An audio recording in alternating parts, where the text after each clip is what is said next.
ஏய் தாய்க்கல போனாப்ல இன்னைக்கு நைட் என் ஃப்ரெண்ட் வீட்ல அவங்க வேற லெவல் கோயிலுக்கு போறாங்க. நம்ம குலதெய்வ கோயிலுக்கு நம்ம போலையா? இதே நான் உங்க அப்பாட்ட கிட்ட என்னை திட்டிட்டாரு. நீ போய் கேளு என்ன சொல்றாருன்னு பாப்போம். ஏய் தாப்பா நீ சிவராத்திரி குலதெய்வ கோயிலுக்கு போலையா? நாளை காலைல போகும்டா. இல்ல அவங்க சொந்தக்காரங்களா நீ நைட் கிளம்பிட்டாங்களே.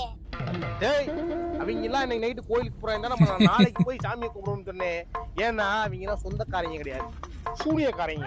நம்ம போனோம்னு வச்சுக்குமே நம்மகிட்ட எம்பிட்டு இடம் இருக்கு, எத்தனை வீடு கட்டியிருக்கோம், உங்க அம்மா எப்படி நகை ஓட்டிருக்கா, நான் எவ்வளவு பெரிய புத்திசாலித்தனம் படிக்கிறேன், உங்க அண்ணன் ஸ்கூல்ல படிக்கிறா, நீங்க எம்பிட்டு வாருக்கு வாங்க, வீட்டுல டிவி இருக்கா, ஃப்ரிட்ஜ் இருக்கா, வாஷிங் மிஷின் எல்லாமே இருக்கா, சோஃபா இருக்கா, அதெல்லாம் கேட்டுட்டு நம்ம வீட்டுல எத்தனை கார் இருக்கு, பைக் இருக்குன்னு தெரிஞ்சுக்கிட்டு நம்ம நல்லா இருக்கும்னு நினைச்சுட்டாங்கன்னு வச்சுக்கமே, நல்லா இருக்குன்னு தெரிஞ்சு வச்சுன்னு வச்சுக்கமே, எல்லாம் போய் மறுநாள் காலைல போய் அவன் நல்லா இருக்குன்னு சாமியை கும்பிட மாட்டான், நம்ம நாசமா போகணும் சாமியை கும்பிட்டு ஐம்பது.